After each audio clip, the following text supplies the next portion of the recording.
Bonjour à tous, bienvenue pour ce temps de prédication.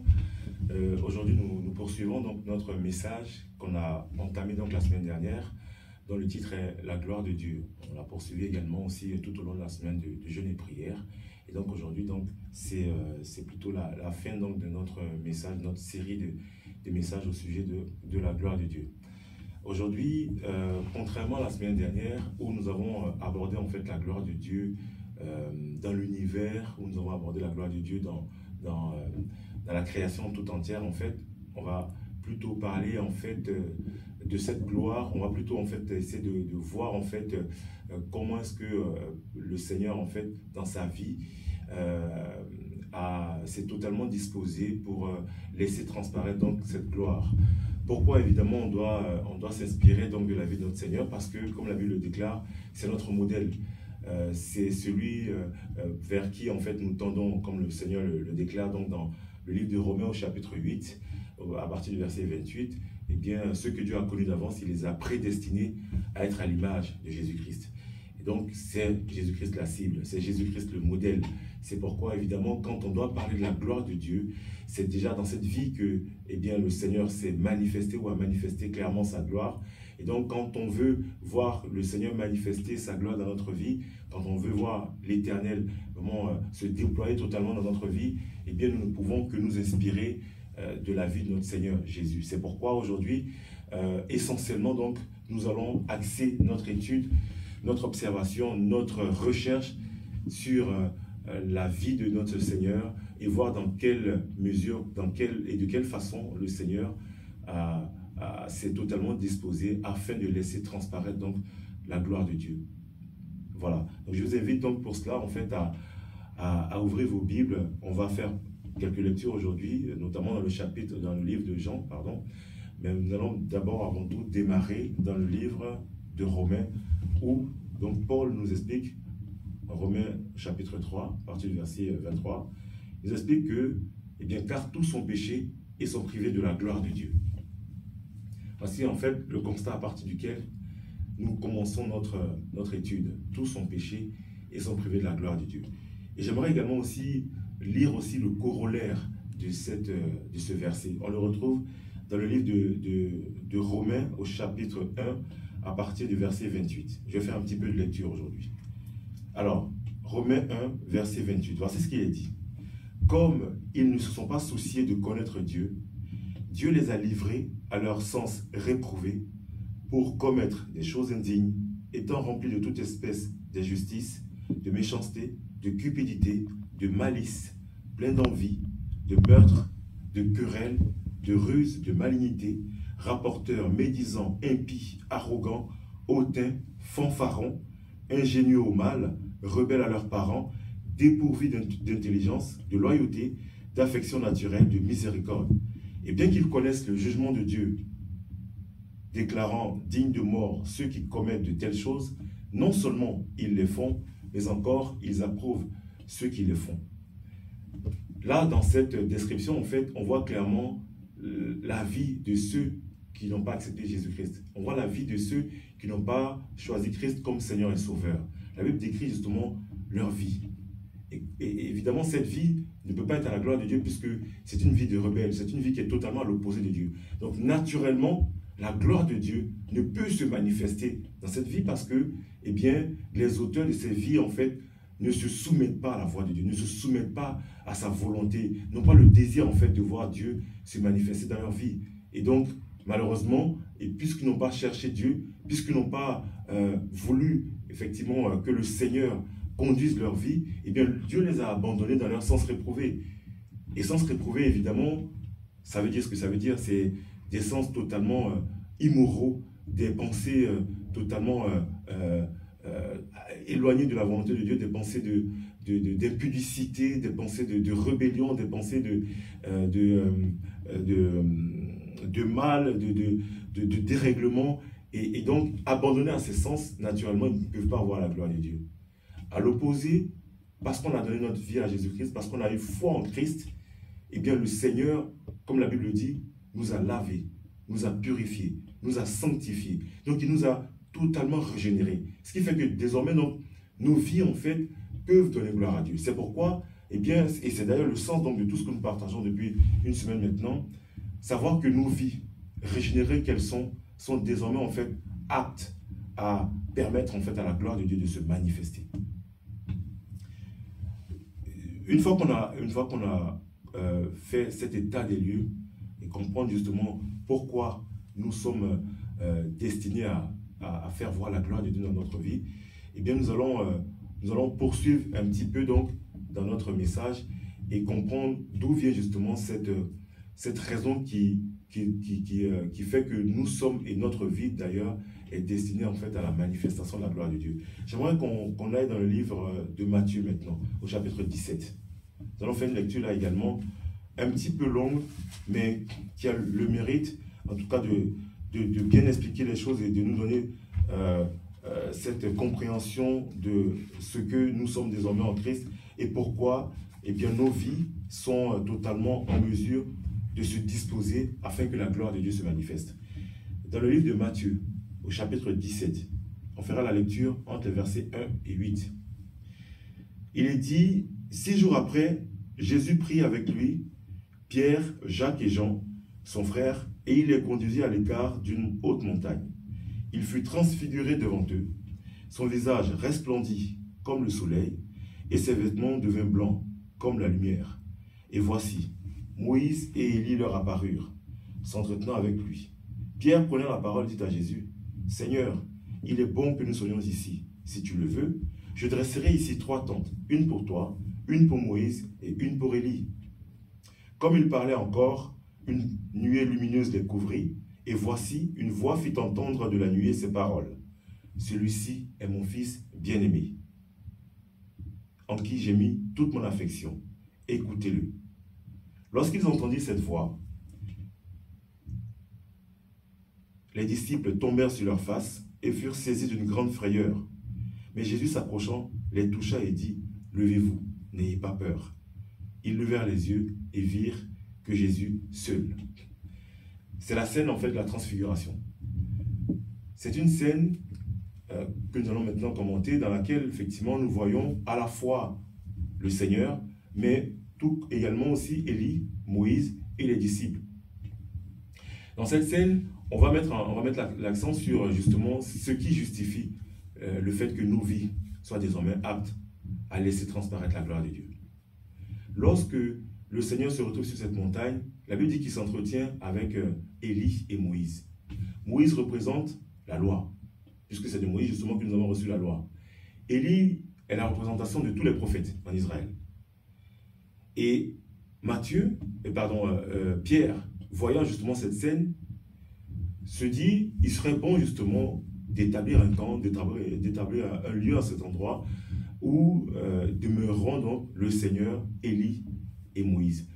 Sa proposition semble effectivement intéressante, mais la réaction de l'Éternel à ce moment-là va nous révéler quand même des informations assez importantes, puisque alors que Pierre s'apprête à réaliser cette tente en question, voulant par la même occasion montrer quelque part cette sorte d'égalité, ou en tout cas de mise à même niveau le Seigneur comme Moïse et Élie, à ce moment-là, comme la Bible nous dit, comme il parlait encore, verset 5, comme il parlait encore, une nuée lumineuse les couvrit.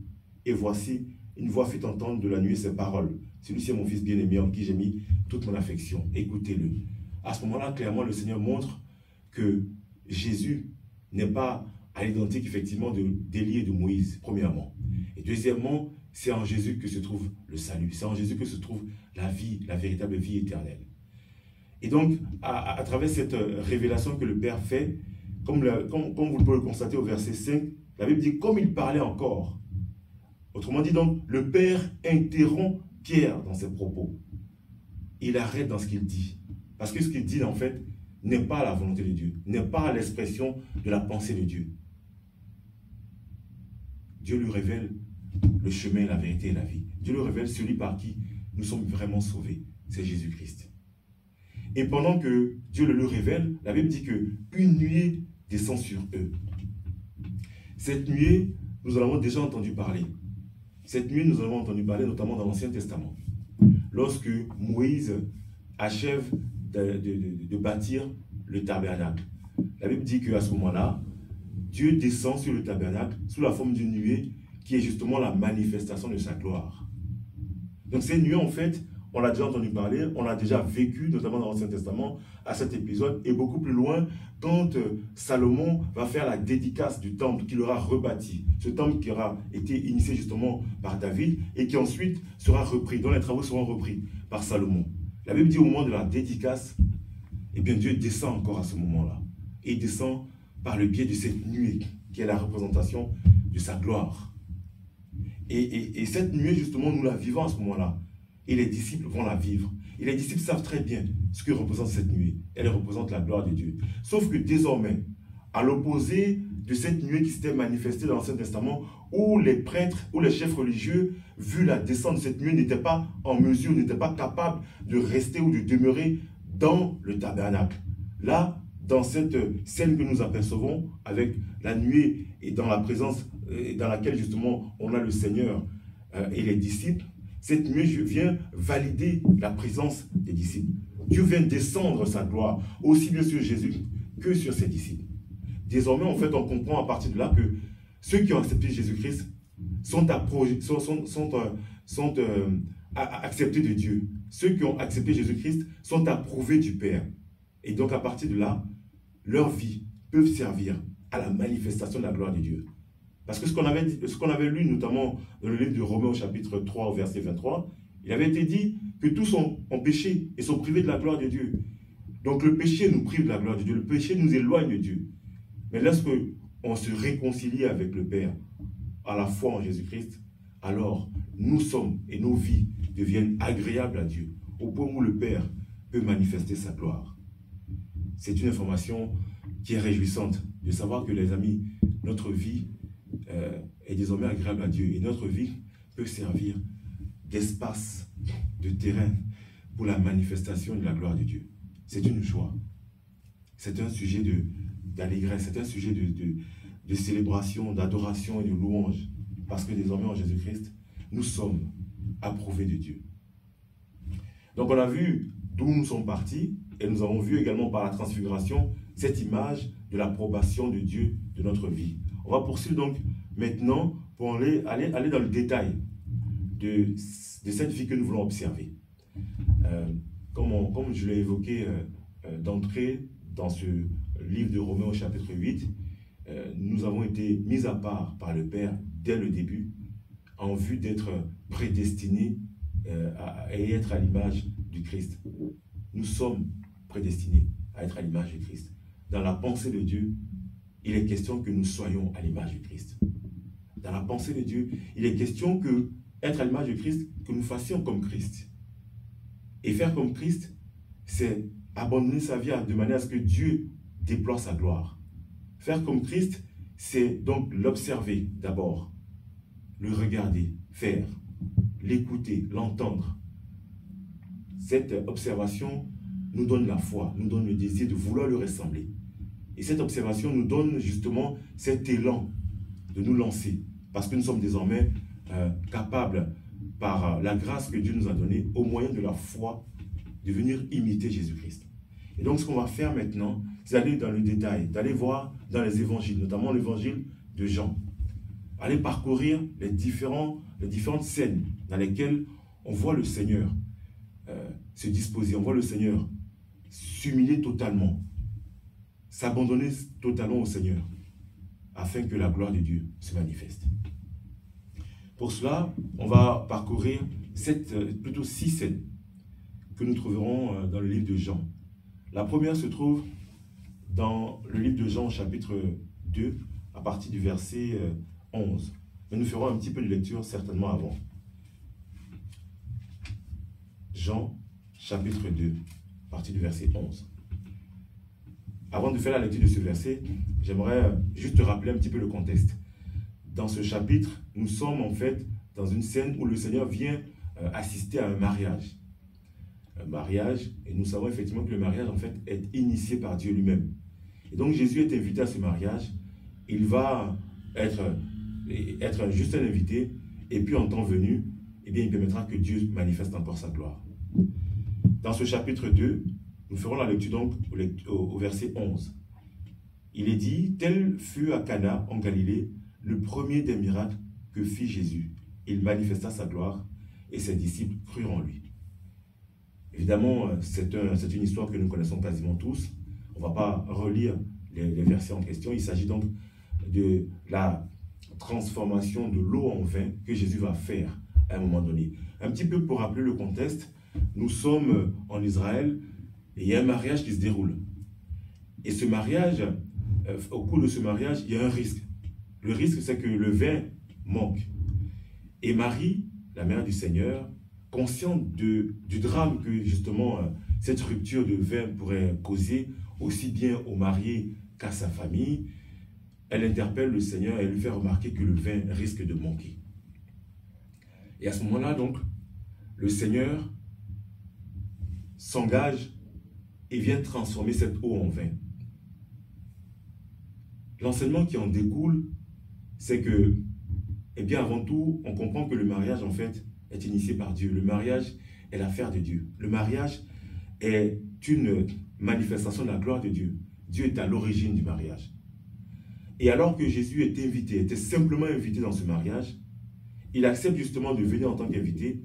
Et lorsque la difficulté se présente, lorsqu'il y a un risque au cours donc de la célébration de ce mariage, le Seigneur vient et occupe toute la place qui lui est donnée. Il permet que l'eau soit transformée en vin. Et la remarque qui est faite ici, c'est que ce vin, pour les convives, ils se rendent compte que ce vin est de meilleure qualité. Ils sont justement surpris. Surpris parce que dans la tradition, le marié fait consommer le meilleur vin pour ensuite faire consommer le moins bon, après que les convives soient enivrés. Mais là, on s'aperçoit que le vin est tellement de bonne qualité que bien que les convives soient enivrés, ils ont également encore la capacité de s'apercevoir que le vin est meilleur. Parce que ce vin est véritablement de meilleure qualité. Même une personne en état d'ébriété est capable d'avoir encore tous ses sens pour apprécier ce vin de qualité. C'est l'apport que le Seigneur apporte. C'est la gloire que le Seigneur apporte dans le mariage. Et donc, quand nous parlons de la gloire de Dieu, nous voulons que cette gloire se manifeste dans tous les compartiments de notre vie. Nous voulons que cette gloire se déploie partout dans notre vie. Et bien évidemment, pour qu'elle se déploie, nous avons besoin de nous abandonner au Seigneur. Nous avons besoin de lui donner totalement le contrôle de tout ce que nous avons. Et cela a commencé justement donc par cette scène de mariage où le Seigneur vient manifester sa gloire. Il est dit donc, il manifesta sa gloire et ses disciples crurent en lui. Avant de poursuivre, on va rappeler encore une fois de plus ce que c'est que la gloire. Lorsque la gloire de Dieu se manifeste, elle libère la foi. Lorsque la gloire de Dieu se manifeste, elle envoie un message à chaque homme, à l'humanité tout entière. Parce que Dieu est rempli d'amour pour nous. Les disciples n'ont pas considéré simplement que c'est un miracle. Ils y ont vu la gloire de Dieu. Et c'est vraiment un sujet de joie. Ils y ont vu la gloire de Dieu. Alléluia. Ils n'ont pas vu juste un miracle. Ils n'ont pas vu juste une solution. Ils ont vu la manifestation de la gloire de Dieu. Et c'est important. C'est important que nous en soyons conscients. Parce que là où Dieu manifeste sa gloire, il apporte une solution. Il envoie un message. Il rappelle son amour. Il console. Il rassure. C'est pourquoi il est important pour nous, en fait, puisque nos vies maintenant sont agréables à Dieu, de comprendre que en Jésus-Christ, nous avons cette possibilité désormais. Et donc, nous nous encourageons mutuellement afin que, eh bien, nous soyons tous orientés vers ce désir de voir la gloire de Dieu se manifester dans notre vie. C'est la première scène que je voulais partager avec vous. Restons toujours dans le livre de Jean. Toujours dans le livre de Jean et poursuivons notre lecture dans le chapitre 4 désormais. Chapitre 4, un chapitre que nous avons certainement eu l'occasion également aussi de lire à plusieurs reprises. Là également, j'aimerais présenter un petit peu le décor.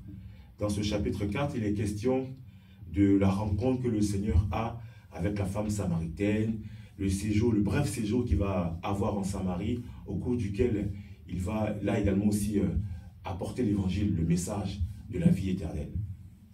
Je vais faire rapidement une courte lecture, notamment au début de ce chapitre, entre les versets 1 et 3, pour un petit peu mieux voir de quoi est-ce qu'il est question et comment est-ce que le Seigneur vient déployer, comment le Seigneur vient s'humilier afin de permettre et de libérer en fait la gloire de Dieu à venir. Il est dit dans le chapitre 4 à partir du verset 1, « Le Seigneur sut que les pharisiens avaient appris qu'il faisait et baptisait plus de disciples que Jean. Toutefois, Jésus ne baptisait pas lui-même, mais c'était ses disciples. Alors, il quitta la Judée et retourna en Galilée. » Deux territoires différents. Il part de la Judée pour la Galilée. La Judée où il était précédemment, la Judée où il prêchait et baptisait, comme Jean le faisait. Sauf que là, la Bible nous rappelle en fait qu'il baptisait plus que Jean. Et non seulement il baptisait plus que Jean, mais elle nous apporte également une autre information. Les pharisiens appris qu'il baptisait plus que Jean. Il faisait plus de disciples que Jean. Et donc, c'est en raison de cette information que Jésus décide de quitter la Judée pour aller en direction de la Galilée. Forcément, c'est une information qui interpelle.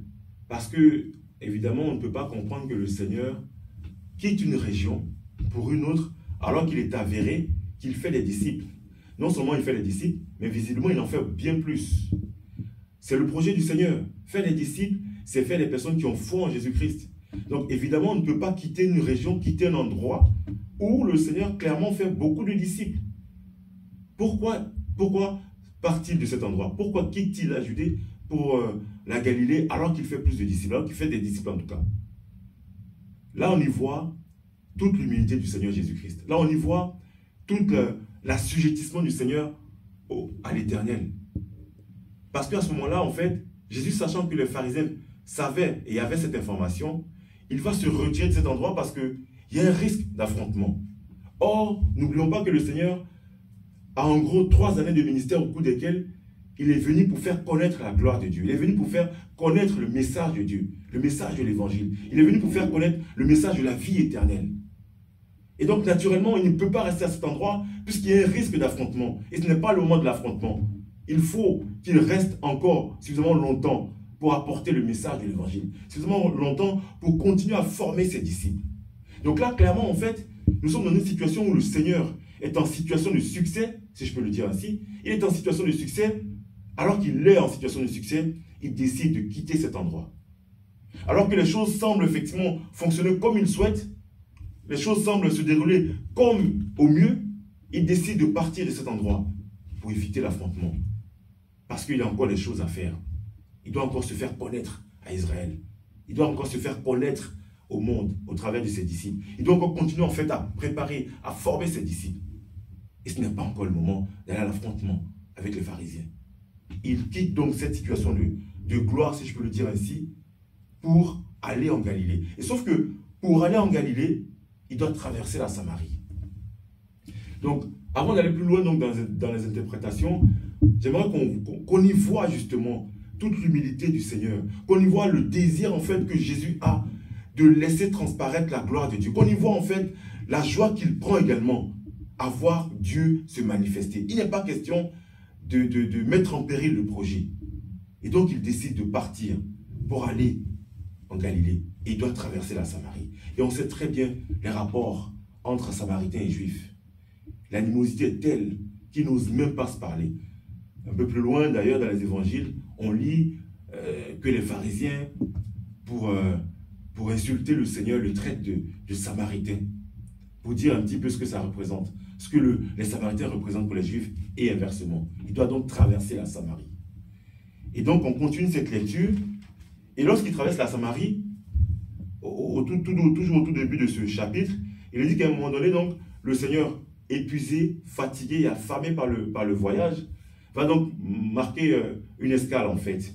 Il s'arrête à un endroit, à proximité d'un puits, pendant que ses disciples vont à la ville chercher à manger. On a dit qu'il était question pour nous en fait d'observer dans ces différentes scènes l'attitude de Jésus, la posture du Seigneur, parce que nous avons l'intention de nous en inspirer. Nous avons l'intention en fait de dire que nous allons faire pareil. Nous avons l'intention de de ce que notre cœur, en fait, est le désir d'avoir cette démarche. Parce que justement, c'est cette portion du Seigneur Jésus qui permet à la gloire de Dieu de se manifester. À cet endroit, à proximité de ce puits, alors que ses disciples sont allés chercher à manger, Jésus reste attentif à ce que le Père peut faire. Il reste attentif à ce que le Père s'apprête à faire. Et c'est donc à ce moment-là qu'il rencontre cette femme samaritaine, à qui il fait connaître son identité. Il se révèle comme étant le Messie. Après une longue discussion avec elle, après un échange avec elle, il finit donc par la convaincre de ce qu'il est et du message de salut que Dieu est venu apporter à Israël. Évidemment, on ne va pas s'attarder là-dessus parce que c'est une lecture que nous connaissons bien. On va donc poursuivre et aller un peu plus loin dans ce chapitre. Après l'échange que le Seigneur a eu avec cette femme samaritaine,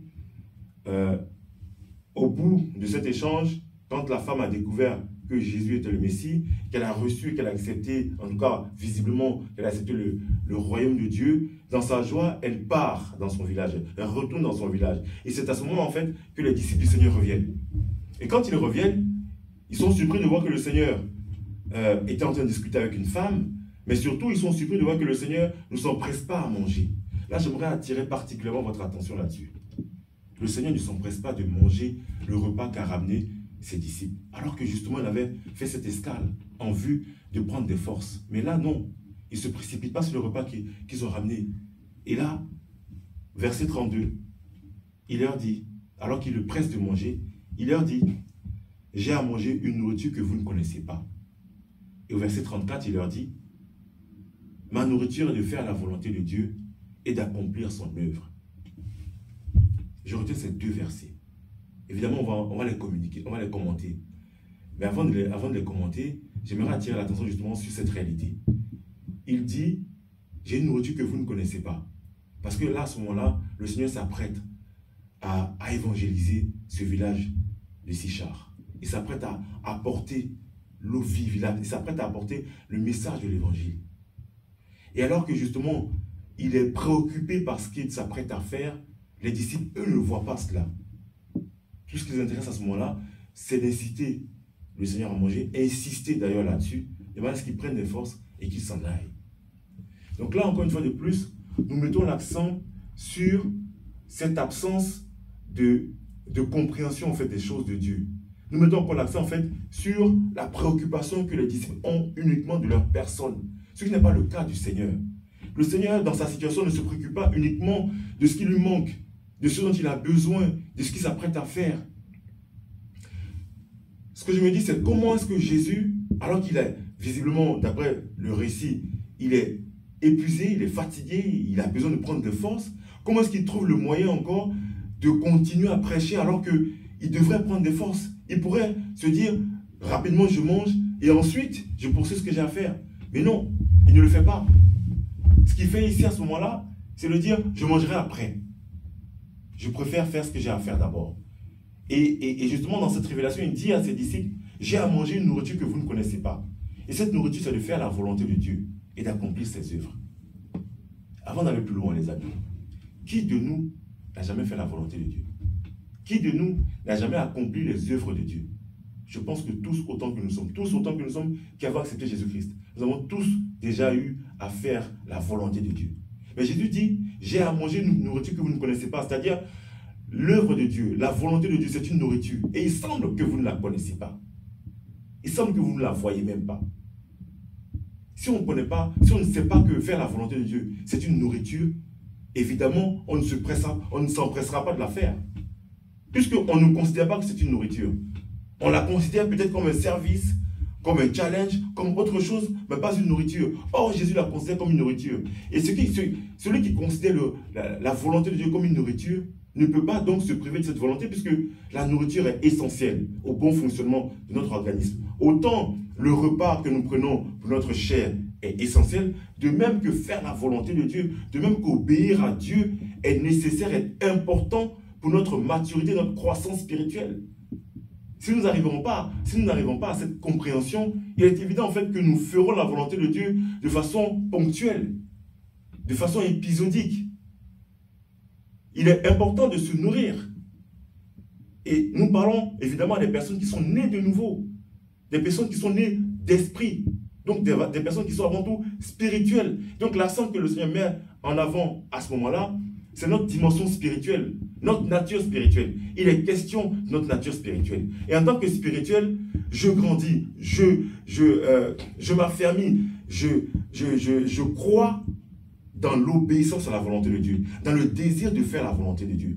Tout comme quand nous avons en face de nous un bon repas et que nous pouvons être excités, de même qu'on a en face de nous un Jésus-Christ qui est excité à l'idée de faire la volonté de Dieu. C'est ça qui le réjouit, au point où il ne voit même pas ce que ses disciples rapportaient. Il est excité pour faire la volonté de Dieu. C'est préoccupant pour lui, c'est la priorité pour lui, c'est essentiel pour lui, parce qu'il y va justement de son équilibre spirituel, de sa maturité spirituelle. Il y va de notre croissance spirituelle, il y va de notre foi, de désirer faire la volonté de Dieu. Alors mon ami, bien-aimé, place la volonté de Dieu au cœur de ta vie. Place la volonté de Dieu comme un élément essentiel. Maintenant que tu as compris que tu es spirituel et que par conséquent, tu dois t'alimenter d'aliments spirituels, la volonté de Dieu est un repas. Place-la au cœur de ta vie. Nous voulons être à l'image du Christ. C'est notre modèle. Par conséquent, nous devons observer dans les moindres détails, grâce à l'assistance de l'Esprit Saint, nous devons observer dans les moindres détails ce que le Seigneur a fait pour ensuite l'imiter. Jésus considère la volonté de Dieu, les œuvres de Dieu, comme un repas. Ce qui doit être la même chose pour nous. Alléluia. Alléluia. Amen. Nous poursuivons donc notre lecture et évidemment, pour mettre un petit peu en rapport ce que le Seigneur a quitté en Judée pour aller donc en Galilée avec cette escale en Samarie, il arrive donc à Sichar, donc cette ville de la Samarie, où donc on le voit apporter l'évangile. Cette femme samaritaine qui a reçu le royaume de Dieu dans son corps, dans son cœur, va et dans sa joie appelle les autres Samaritains, appelle les autres habitants de son village à venir entendre le message de Jésus. Et on verra beaucoup plus loin justement que au verset 40, il sera dit: aussi quand les Samaritains vinrent le trouver, ils le prièrent de rester auprès d'eux. Et il resta là 2 jours. Jésus resta 2 jours à cet endroit. Quand on commence la lecture de ce chapitre, on est un petit peu déçu de voir que le Seigneur quitte la Judée où il continue à faire des disciples pour la Galilée. Mais là, quand on fait cette lecture dans ce chapitre 4, au verset 40 et 41, on s'aperçoit que finalement, le Seigneur a continué à faire des disciples. Il est même resté 2 jours dans ce village de Sichar. Et la Bible nous dit au verset 41, un beaucoup plus grand nombre crurent à cause de sa parole. Donc l'évangélisation qu'il avait commencé donc en Judée, il la poursuit toujours en Samarie, tout en ayant donc en cible la Galilée. C'est pour dire que on se doit donc d'être à l'écoute du Seigneur. On se doit d'être attentif à ce qu'il fait. Et même si les choses semblent bien fonctionner et face au succès qu'on peut avoir, le Seigneur nous oriente ailleurs, nous restons confiants de ce que le Seigneur fait. Nous restons assurés de sa sagesse infiniment variée qui se manifeste au travers de nous.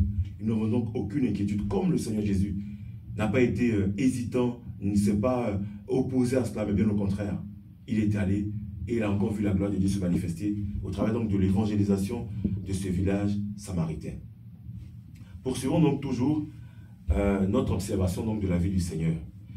Après le miracle de Cana, Jésus en Samarie, on poursuit notre lecture pour aller donc cette fois-ci au chapitre 7 du livre de Jean. Toujours, on continuera donc dans le livre de Jean, chapitre 7, où donc là il sera question en fait de la fête des tabernacles, donc de l'attitude du Seigneur au cours de cette fête des tabernacles que nous allons maintenant commenter.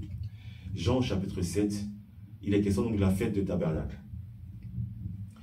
On arrive donc à ce moment, donc on va dire, de la vie du Seigneur. Au chapitre 4, on a parlé de ce que les pharisiens s'étaient aperçus que Jésus faisait plus de disciples que Jean. Et donc c'est déjà à partir de ce moment qu'il commençait à avoir une sorte d'opposition vis-à-vis des pharisiens. Et donc quand on arrive au chapitre 7, évidemment que cette opposition est allée grandissante. Donc au chapitre 7, il y a déjà donc ces formes d'opposition, d'adversité de la part donc des pharisiens. dans ce chapitre, il est question d'une fête, la fête des tabernacles. Évidemment, il est bon quand même de prendre le temps de commenter cette fête pour percevoir justement tout le sens de cet événement et ce qui va en découler. La Bible, enfin, historiquement, en fait, la fête des tabernacles est une des fêtes, est une des 3 fêtes principales du judaïsme. Vous avez la Pâque, la Pentecôte et la fête des tabernacles. Et parmi ces 3 fêtes, la plus populaire est la fête des tabernacles. Donc c'est quand même une fête assez intéressante parce que elle réunit la plupart des personnes puisqu'elle est décrite comme étant populaire. Donc évidemment, c'est un événement certainement pour le Seigneur à ne pas manquer. La fête des tabernacles, c'est la fête la plus populaire. Donc on peut s'attendre évidemment à une grande affluence et qui participe à la fête des tabernacles, qui apporte ou qui évangélise à la fête des tabernacles a plus ou moins l'assurance de pouvoir toucher un grand nombre de personnes. Et donc, pour le Seigneur, effectivement, il est important qu'il soit à cette fête. Et même que les pharisiens aussi, hein, les chefs religieux juifs, qui commencent à en vouloir à Jésus pour tout ce qu'il fait, eh bien, entendent se saisir de lui à cette occasion et pour pouvoir justement le mettre hors d'état de continuer ce qu'il fait. Et donc, quand on arrive à cette fête de tabernacle, il ne monte pas comme tout le monde. D'ailleurs, ses frères lui font remarquer, oui, si tu veux te faire connaître, il faut évidemment que tu ailles à cette fête, que tu ailles prendre la parole publiquement et que tu en parles pour que Israël le sache et tout ça. Donc Jésus, en fait, annonce à ce moment-là à ses frères qu'il ne monterait pas à cette fête. Sauf que il monte à cette fête, comme la Bible dit, au verset 14, vers le milieu de la nuit, Jésus monta au temple et il enseignait. Donc en fait, contrairement à ce qu'on a pu imaginer, en fait, il n'est pas allé à cette fête de façon publique. Là encore, évidemment, pour éviter l'affrontement avec les Samaritains, avec les pharisiens. Il est monté à cette fête de façon discrète, de manière à pouvoir y être présente et à porter l'évangile. Il monte vers le milieu de la nuit et il enseigne. On voit là l'humilité du Seigneur. Il est Seigneur. Et rien ne peut s'opposer à sa volonté. Rien ne peut empêcher sa volonté de s'exprimer, de se manifester.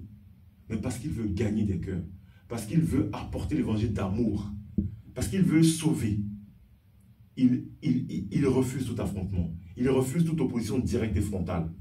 Et il monte à cette fête, non pas publiquement comme tout le monde, mais il y monte au milieu de la nuit, au moment où on s'y attend le moins. Et quand il y va, il apporte le message de l'évangile. C'est pour nous également, effectivement, une observation particulière parce que nous voulons ressembler au Seigneur. Et nous comprenons que ce n'est pas seulement en étant euphorique que nous allons forcément gagner les âmes. Quand le Seigneur le veut, quand le Seigneur le déclare, nous devons d'être humbles, nous devons d'être discrets. Même si nous avons avec nous le roi de gloire, nous devons justement être discrets pour apporter le message du Seigneur. Et donc, présent à cette fête, nous allons poursuivre donc notre lecture jusqu'au verset 37, où la Bible nous dit donc, le dernier jour, le grand jour de la fête, Jésus se tenant debout, s'écria, si quelqu'un a soif, qu'il vienne à moi et qu'il boive. Celui qui croit en moi, des fleuves d'eau vive couleront de son sein, comme dit l'Écriture. Donc là, clairement, en fait, il fait une déclaration de qui il est. Il fait une déclaration sur son identité. Il n'y a plus aucun doute. Il est celui qui donne la vie. Parce qu'il dit, si quelqu'un a soif, qu'il vienne à lui. Il recevra les fleuves d'eau vive. Il recevra l'eau vive qui est l'image, le symbole du Saint-Esprit. Le symbole de la vie éternelle.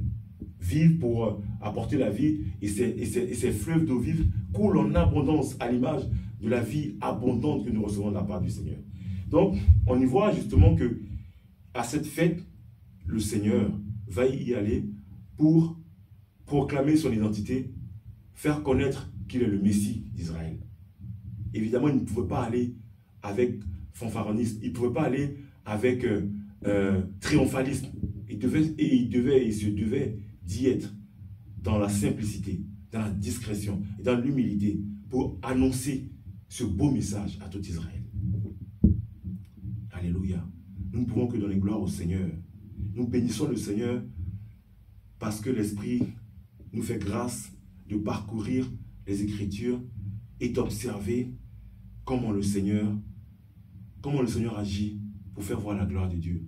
Comment le Seigneur agit pour aller toucher les âmes, pour aller toucher les vies, avec simplicité, avec humilité. Loué soit le Seigneur pour sa grâce. Continuons justement notre observation. Nous allons maintenant jusqu'à ce chapitre 9, toujours dans le livre de Jean. Chapitre 9, il est question là d'un aveugle-né que le Seigneur va guérir. J'aimerais juste faire la lecture des 3 premiers versets. Il est dit, Jésus vit en passant un homme aveugle de naissance.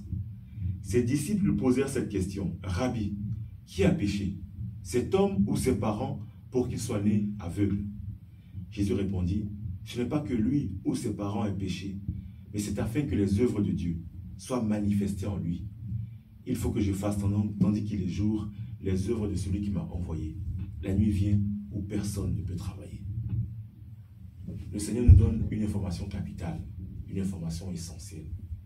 Dans l'imaginaire collectif des Juifs, lorsqu'on est frappé par un malheur, systématiquement, eh bien ce malheur a rapport avec un péché. Alors évidemment, dans l'absolu, c'est exact. Nous sommes dans cette situation à la suite du péché originel d'Adam et Ève. Nous sommes dans cette situation de difficulté parce que ce n'est pas le modèle, ce n'est pas le projet de Dieu initialement. Donc oui, notre situation en fait est la conséquence d'un péché, le péché originel. Mais la révélation que le Seigneur fait à ses disciples à ce moment-là, c'est de dire tout ce qui arrive n'est pas le résultat d'un péché. Tout ce que nous subissons n'a pas un lien direct avec un péché immédiat. Dieu peut vouloir se manifester. C'est justement là que notre esprit va grandir en ouverture. Dieu veut se manifester. C'est pourquoi il a permis cette situation. Ce n'est pas un blâme. Ce n'est pas non plus l'occasion de dire que l'adversaire a fait ci ou l'adversaire a fait ça. Il est vraiment question à un moment donné, d'ailleurs, d'avoir cette humilité, cette lucidité de la part du Seigneur pour reconnaître les choses de Dieu. Là, le Seigneur explique clairement à ses disciples, il est question de voir la gloire de Dieu. Ce qui est arrivé pour que la gloire de Dieu se manifeste. Disposez-vous donc pour voir la gloire de Dieu. Préparez-vous pour voir la gloire de Dieu. C'est une gloire, parce que justement dans cette lecture, évidemment, on ne rentre pas dans le détail de tout ce qui est dit. Je vous invite évidemment à faire ces lectures. Dans ce chapitre 9, il est dit, dans le verset 32, « Jamais on n'a entendu dire que quelqu'un ait ouvert les yeux d'un aveugle né. » Ça veut dire qu'en fait, en Israël, il y a déjà eu des miracles où un aveugle retrouve la vue. Mais il ne s'agissait pas d'un aveugle né. Il ne s'agissait pas d'un aveugle né. Là, on est dans une situation où il s'agit d'un aveugle né. Donc, le Seigneur va venir manifester sa gloire pour montrer que rien n'est impossible à Dieu. Jusque-là, Israël n'avait jamais été témoin d'une telle scène. Personne en Israël n'avait vécu cette situation. Dieu va permettre à Israël d'être témoin de cette situation et voir donc la gloire de Dieu et comprendre en fait que nous avons un Dieu qui n'a aucune limite. Rien ne lui est impossible. Même si dans l'entendement populaire, collectif, en Israël à cette époque, c'était de dire que un aveugle né, ce n'est même pas la peine, ce n'est même pas possible d'envisager quoi que ce soit. Parce qu'on ne l'a jamais vu en Israël. Un aveugle né ne peut être et ne peut retrouver la vue. Dieu permet à notre entendement, à notre réflexion, à notre pensée qui est limitée de grandir parce qu'il manifeste sa gloire et fait bouger les lignes sur nos limites. Il manifeste sa gloire et nous élève avec lui pour que nous voyions et que nous comprenions de quoi est-ce qu'il est question. Alléluia. Le Seigneur manifeste justement cette humilité pour que les disciples voient justement le Seigneur s'engager à servir Dieu. Le Seigneur voit effectivement qu'il s'agit d'une scène qui va venir être le terrain de l'expression de la gloire de Dieu. Et Jésus se rend justement ouvrier à ce que cette gloire se manifeste. Et donc ensuite, il donnera des instructions à cet homme pour qu'il retrouve la vue. Amen. Alléluia. J'aimerais donc qu'on continue donc, notre observation. Nous arrivons à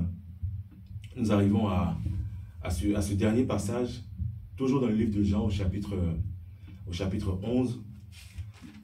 Pour là également aussi planter le contexte, il est question du miracle que le Seigneur fait dans la vie de Lazare. Ce miracle qui consiste donc à ressusciter Lazare. C'est le dernier point que nous allons observer en ce qui concerne donc ce que le Seigneur a fait. Il est dit, en tout cas, je paraphrase un petit peu cette histoire, c'est que Lazare est malade. Il semble effectivement qu'il soit grièvement malade. Et face au risque justement que cette maladie l'entraîne, ses sœurs, Marthe et Marie, envoient des émissaires demander au Seigneur déjà d'avoir l'information et puis ensuite de prendre de venir en aide, de leur venir en aide. Et lorsque le Seigneur entend cette information, dans le verset 4, à l'étude de notre livre de Jean chapitre 11, il est dit, après avoir entendu cela, Jésus dit, cette maladie ne mène point à la mort, mais elle est pour la gloire de Dieu, afin que le Fils de Dieu soit glorifié par elle. On se retrouve un petit peu dans la situation similaire que dans le chapitre 9. Mais il nous précise ici, cette maladie ne mène pas à la mort, mais elle est pour la gloire de Dieu. Et là, on va voir donc Jésus qui va demeurer 2 jours en plus, alors qu'il a été informé de la gravité de la situation de la santé de Lazare. Il décide quand même de rester 2 jours à cet endroit. Alors que ce Lazare en question est le frère de Marthe et Marie, des femmes et des servantes que le Seigneur connaît, mais également aussi un Lazare qui est décrit comme étant aimé du Seigneur. Donc Jésus connaît Lazare et Jésus aime Lazare. Et malgré la situation, malgré l'information qu'on lui donne, Jésus dit, cette maladie ne mène pas à la mort, mais elle est pour la gloire de Dieu. Et comme elle est pour la gloire de Dieu, Jésus décide de rester 2 jours en plus. Il décide de rester à cet endroit, de manière à ce que la gloire de Dieu, justement, se prépare à se manifester. C'est une information importante pour nous. Ça veut dire que nous, qui avons donné notre vie au Seigneur Jésus-Christ, et qui marchons par le Seigneur, qui marchons avec la foi, nous ne pouvons pas ne pas être attentifs et observer les choses qui nous entourent. Les observer de manière à s'interroger, de savoir s'il est question de la volonté de Dieu ou pas, question de savoir si Dieu veut manifester sa gloire ou pas. Moi, je sais que personnellement, alors peut-être j'ai eu l'occasion d'en parler à l'Assemblée, je sais que personnellement, j'aurais été à la place de Marthe et Marie, je ne sais pas si j'aurais accepté que le Seigneur vienne jusqu'à nous, alors qu'il est resté 2 jours en plus, et que pendant ce temps, eh bien, Lazare est mort, notre frère est mort. Alors qu'on a pris toutes les dispositions pour que le Seigneur soit informé en temps réel. Voir si le Seigneur pouvait, soit à distance, venir en aide à Lazare, ou alors se déplacer rapidement et venir nous secourir. Mais la Bible nous dit non, Jésus reste 2 jours à cet endroit. 2 jours qui vont, si on peut le dire ainsi, être dramatiques pour Lazare, puisque Lazare va mourir. Et au bout de ces 2 jours, il dit à ses disciples, à partir du verset 11, on va peut-être faire un petit peu la lecture un peu avant. Au verset 5, à partir du verset 5. La Bible nous dit, or Jésus aimait Marthe et sa sœur et Lazare. Lorsqu'il lui a appris que Lazare était malade, il resta 2 jours encore dans ce lieu où il était. Et il dit ensuite aux disciples, retournons en Judée. Les disciples lui dirent, Rabbi, les Juifs tout récemment cherchaient à te lapider et tu retournes en Judée. Jésus répondit, n'y a-t-il pas 12 heures au jour? Si quelqu'un marche pendant le jour, il ne bronche point, parce qu'il voit la lumière de ce monde. Mais si quelqu'un marche pendant la nuit, il bronche parce que la lumière du monde n'est pas en lui. Voici la raison pour laquelle en fait Jésus donc, va aller en Judée pour aller accomplir le miracle, pour aller manifester la gloire de Dieu. Mais pendant qu'il annonce à ses disciples en fait d'aller en Judée, il l'interpelle.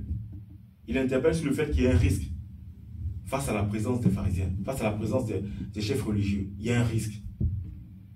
Et j'aimerais attirer l'attention justement par rapport à cela.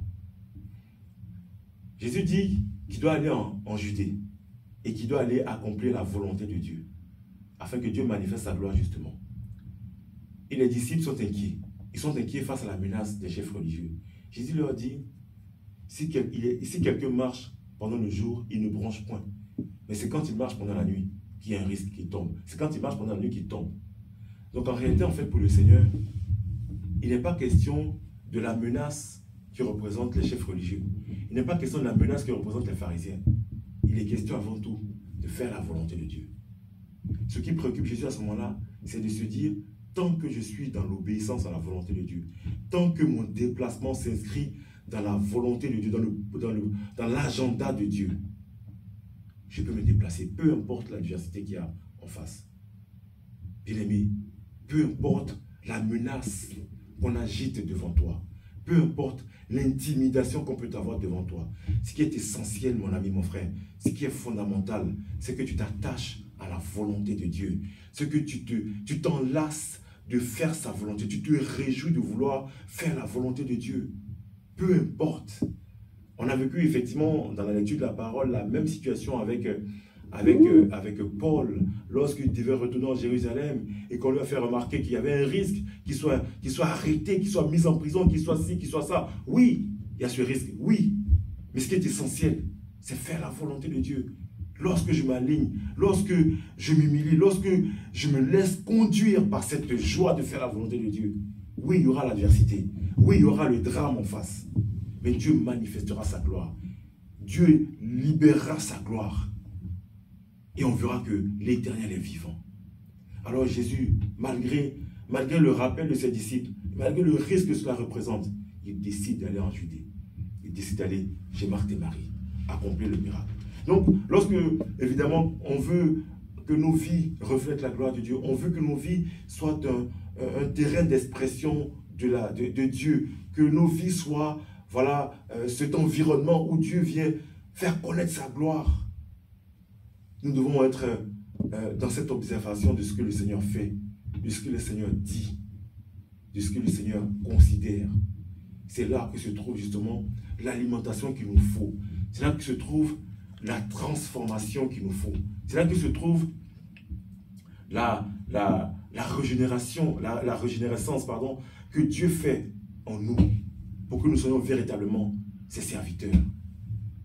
La Bible dit à tous ceux qui contemplent le Seigneur, ils sont transformés en la même image, de gloire en gloire. C'est l'observation assidue de Jésus-Christ qui nous pousse à vouloir lui ressembler et qui crée en nous cette énergie de vouloir faire comme Christ. Et quand cette énergie justement qui vient de la foi est en nous et qu'elle grandit, aucune adversité, aucun obstacle, aucune intimidation, aucune peur ne peut nous arrêter. Dieu se manifestera en nous. Dieu se manifestera en nous. Amen. Nous arrivons au terme donc, de notre passage, notre partage, pardon. Évidemment, personnellement, ce qui en tout cas est fondamental pour moi, c'est d'arriver en fait à partager avec vous, mes amis, partager avec l'Assemblée, d'où est parti en tout cas ce désir en fait de faire connaître la gloire de Dieu, de parler de la gloire de Dieu. Pour moi, c'était en fait d'être un homme tel que Dieu le veut. Vous savez, Dieu ne nous a pas créés pour être dans la difficulté, pour être dans le conflit, pour être dans le rejet, pour être dans la peur, pour être dans l'inquiétude. Ce n'est pas le but du Seigneur. C'était pas son plan. L'homme est le reflet de Dieu. Et donc un homme qui ne reflète pas Dieu est un homme à qui il manque quelque chose. Un homme qui est tout comme une femme, hein, qui ne reflète pas Dieu est quelqu'un en fait à qui il manque quelque chose. Nos vies n'ont pas de valeur, n'ont pas de sens sans l'expression de la gloire de Dieu. Nos vies ne peuvent pas être réjouissantes pour nous-mêmes quand il manque l'expression de la gloire de Dieu. Dieu a besoin de se manifester en nous. Pas parce que c'est fondamental pour nous, non. La semaine dernière, on l'a vu. On a vu que Dieu s'est manifesté dans la création tout entière. Les saisons, les pluies, les montagnes, l'environnement, même la galaxie, l'univers tout entier est le résultat de la gloire de Dieu. Donc Dieu n'attend pas nos vies pour se manifester. Il est déjà glorieux en dehors de nos vies. Mais nous, nos vies, ont besoin de Dieu pour avoir un sens. J'ai de la saveur, ma vie a une saveur lorsque Dieu se manifeste, lorsque Dieu me donne une direction, lorsque Dieu me dit, va, fais ci, fais ça, et se manifeste au travers de moi. Dieu nous connaît autant que nous sommes. Lorsqu'il dit à Jérémie, je te connais avant que tu sois né, avant que tu sois formé dans le ventre de ta mère. Je te connais. Ce n'est pas seulement à son nom qu'il le connaît, c'est à la trajectoire de sa vie qu'il le connaît. Et donc quand il envoie Jérémie, c'est pour que Jérémie en fait soit ce prophète en Israël. Et pour qu'il soit le prophète en Israël, Dieu l'établit. Dieu se manifeste en lui. Pour qu'il soit reconnu comme prophète, c'est Dieu qui le permet. Parce que Dieu l'établit. Parce que Dieu l'élève, parce que Dieu se manifeste au travers de lui, parce que Dieu révèle sa voix au travers de lui. Tous ceux qui sont connus, tous ceux qui sont réputés ont dû passer par la gloire de Dieu, ont dû passer par la manifestation de la gloire de Dieu pour qu'ils soient réputés, pour qu'ils soient connus. Je ne cherche pas la gloire aux yeux des hommes. Je ne cherche pas l'élévation aux yeux des hommes. Je cherche l'accomplissement en fait de la volonté de Dieu dans ma vie. Je cherche à ce que le plan de Dieu, ou la raison pour laquelle Dieu m'envoie, ou Dieu me donne l'existence, ou Dieu me donne la vie, s'accomplisse. Qui est-ce que je suis réellement? Qui es-tu réellement, mon frère? Qui es-tu, ma soeur? Que veut Dieu dans ta vie? Que veut le Seigneur dans ta vie? Qu'est-ce que Dieu veut faire avec toi? Pourquoi tu es venu maintenant et pas avant ou pas après? Que dois-tu apporter à l'univers? Que dois-tu apporter à ta famille? Que dois-tu apporter à ton assemblée? Que dois-tu apporter à ton environnement direct? Je ne parle pas forcément d'impacter l'univers, je ne parle pas forcément d'impacter l'histoire de l'humanité. Mais que dois-tu apporter? Tu n'apporteras rien en dehors de la manifestation de la gloire de Dieu. Je ne peux apporter quoi que ce soit si Dieu ne se révèle à moi, si Dieu ne se saisit de moi pour se manifester. Si Dieu ne me dit, mets-toi à tel endroit. Si Dieu ne me dit, dispose-toi, aie foi et observe. Si Dieu ne me dit, je veux me servir de ta vie. Lorsque, évidemment, aujourd'hui, je dirais, tu peux te rendre compte justement comment Dieu t'élève en gloire quand tu considères certains péchés dans lesquels tu dis non, je ne le ferai plus. Je dis, sans vouloir juger qui que ce soit, je dis par exemple, je ne fume plus. Je ne fumerai plus. Je ne fume plus parce que je ne peux pas souiller mon corps avec cela. Ce n'est pas le résultat d'une intelligence. Ce n'est pas le résultat en fait de ma décision intellectuelle. C'est le résultat en fait de la gloire que Dieu manifeste dans ma vie. Parce qu'à un moment donné, il fait grandir ma sagesse au point de me faire comprendre qu'en fait, je suis le temple de Dieu. Et parce que je suis le temple de Dieu, je refuse que ce temple soit souillé. Vous voyez comment la gloire de Dieu nous fait franchir en fait des paliers en termes de sagesse? Comment la gloire de Dieu nous amène en fait à prendre des décisions? Je dis, ça je ne ferai plus. Pas parce que je suis conscient de quoi que ce soit, mais c'est la gloire de Dieu en fait qui fait que je comprends en fait le rabaissement lié à ce péché. Je comprends en fait la chute de ma nature, de ma personne liée à ce péché, que je refuse de le faire. C'est le résultat de la gloire de Dieu. Alors ma prière c'est que chacun de nous saisisse cette compréhension, que chacun de nous saisisse cette réalité, afin que nous ayons à cœur d'être totalement renouvelés, totalement élevés, tel que Dieu le veut. Que tu sois, ma soeur, une épouse comme Dieu le pense, que tu sois une femme comme Dieu le veut, que tu sois un homme, un père comme Dieu le veut, que tu sois un serviteur comme Dieu le veut, comme Dieu l'imagine. Et tu le découvres quand tu marches avec le Père, quand tu marches avec Dieu. Et sa gloire se manifeste. Et au fur et à mesure que sa gloire se manifeste, tu es renouvelé et tu grandis avec Dieu. Tu grandis avec Dieu au point où tu n'accepterais plus que l'iniquité, que la souillure passe au travers de toi. Nous allons nous arrêter là. Nous allons nous arrêter là. Que vraiment le Seigneur bénisse notre assemblée, bénisse chacun d'entre nous. Que l'Éternel suscite en nous ce désir d'être des hommes et des femmes au travers desquels, eh bien, le Seigneur se glorifie. Que Dieu sème dans nos cœurs la joie de lui servir, de se réjouir, de voir que servir Dieu, obéir à sa volonté, est un véritable repas pour nous, une nourriture pour nous. Que nous prenons de la joie à nous approcher du Seigneur, de la joie à l'idée de faire sa volonté. Laissons le Seigneur nous renouveler pour cela. Que nous soyons bénis au nom de Jésus. Je vais m'arrêter avec cette dernière prière. Père éternel, merci. Merci mon Dieu, d'avoir rendu possible ce moment. Merci d'avoir rendu possible vraiment ce message éternel, cette série, Seigneur. Éternel, mon Dieu, que quelque chose de nouveau apparaisse au-dedans de nous, Seigneur. Que quelque chose de nouveau se lève dans notre assemblée, Seigneur, mon Dieu. Oui, Père éternel, que nous nous levions, Seigneur, mon Dieu, et que nous refusions, Seigneur, mon Dieu, la médiocrité, Seigneur. Que nous refusions, Seigneur, mon Dieu, tout ce qui nous tire vers le bas.